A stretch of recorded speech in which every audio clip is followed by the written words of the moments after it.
السلام علیکم ورحمۃ اللہ وبرکاتہ جی۔ اللہ تعالیٰ معاف کرے، یہ روزانہ کے نئے نئے فتنے ہیں اور انکار حدیث کا فتنہ ہے۔ اللہ کے نبی صلی اللہ علیہ رسول وسلم کی پیشین گوئی حرف بحرف پوری ہو رہی ہے، اور یہ لوگ بڑی بے دردی سے رسول اللہ صلی اللہ علیہ وسلم کے فرامین کا انکار کر دیتے ہیں، اور صرف فرامین رسول کا انکار نہیں کرتے، میں اسی پوسٹ میں بھی ثابت کروں گا یہ ظالم قرآن کے بھی منکر ہیں، اور یہ جہل ہوتے ہیں، انہیں کچھ پتہ بھی نہیں ہوتا۔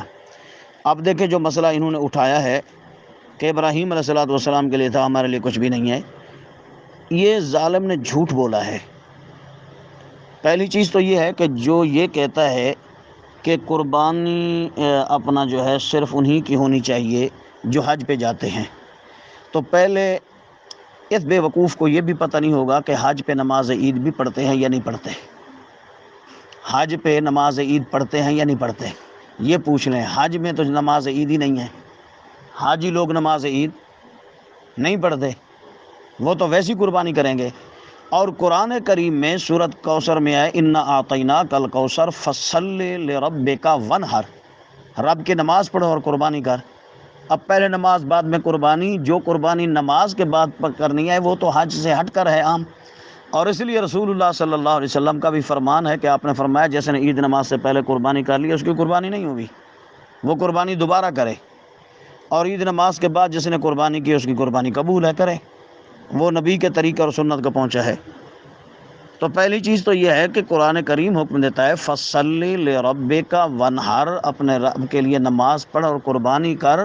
اور یہ جو جہل کہہ رہا ہے کہ صرف وہی ہے اور قربانی ہی نہیں ہے، تو اس کو اتنا ہی پتہ نہیں ہے کہ وہاں تو عید نماز ہی نہیں ہے حاجیوں پہ۔ یہ جو عید نماز والی قربانی، نماز کے بعد والی قربانی قرآن کہہ رہا ہے، یہ کون سی ہے؟ یہ تو یہی ہے۔ اور دوسری بات یہ ہے کہ یہ ابراہیم علیہ السلام کے لیے تھا، بعد میں کچھ نہیں ہے، یہ بھی جھوٹ ہے۔ یہ آپ دیکھیں سورہ الممتحنہ، اس کے اندر اللہ کریم نے فرمایا ہے واضح طور پہ، اور آیت نمبر 4 ہے قد کانت لکم اسوۃ حسنۃ فی ابراہیم والذین معہ اذ قالوا لقومہم انا براء منکم ومما تعبدون من دون اللہ کفرنا بکم وبدا بیننا وبینکم العداوۃ والبغضاء ابدا حتی تؤمنوا باللہ وحدہ الا قول ابراہیم لابیہ لاستغفرن لک۔ اب دیکھیں آخر تک،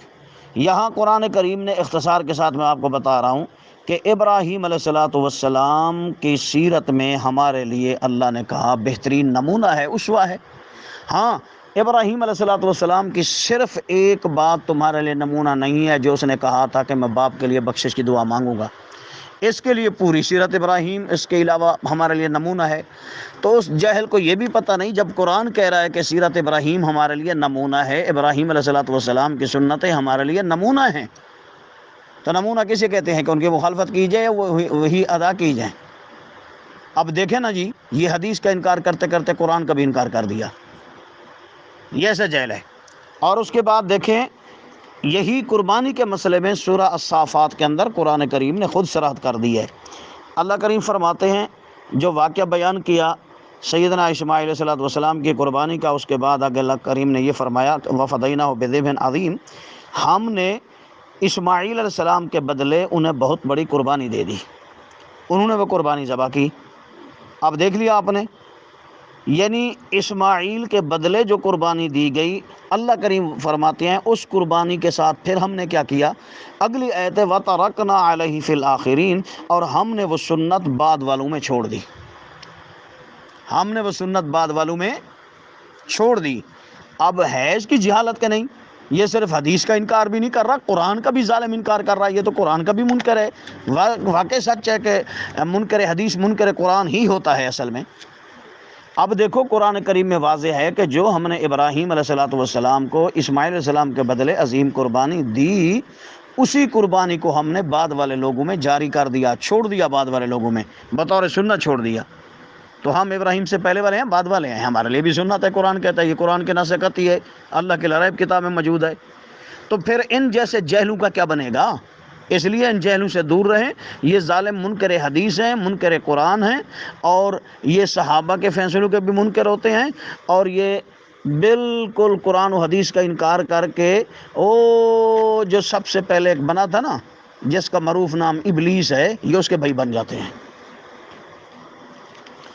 اور اس کے بعد آپ دیکھ لیں 14واں سپارہ سورہ نحل کے اندر اللہ کریم نے ہمارے نبی کو بھی یہی حکم دیا ہے۔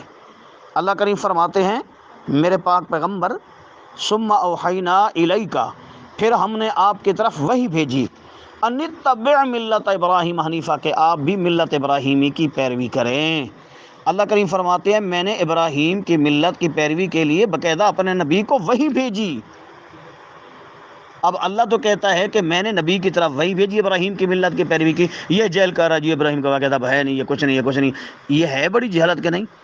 اس لیے اب آپ کو یقین ہو گیا ہوگا کہ یہ جہل جو ہیں نہ ان کو ترجمہ آتا ہے، نہ حدیث آتی ہے، نہ انہیں کچھ پتہ ہوتا ہے، یہ رٹی رٹائی باتیں ہوتی ہیں، یہ منکرین حدیث در حقیقت منکر قرآن بھی ہیں۔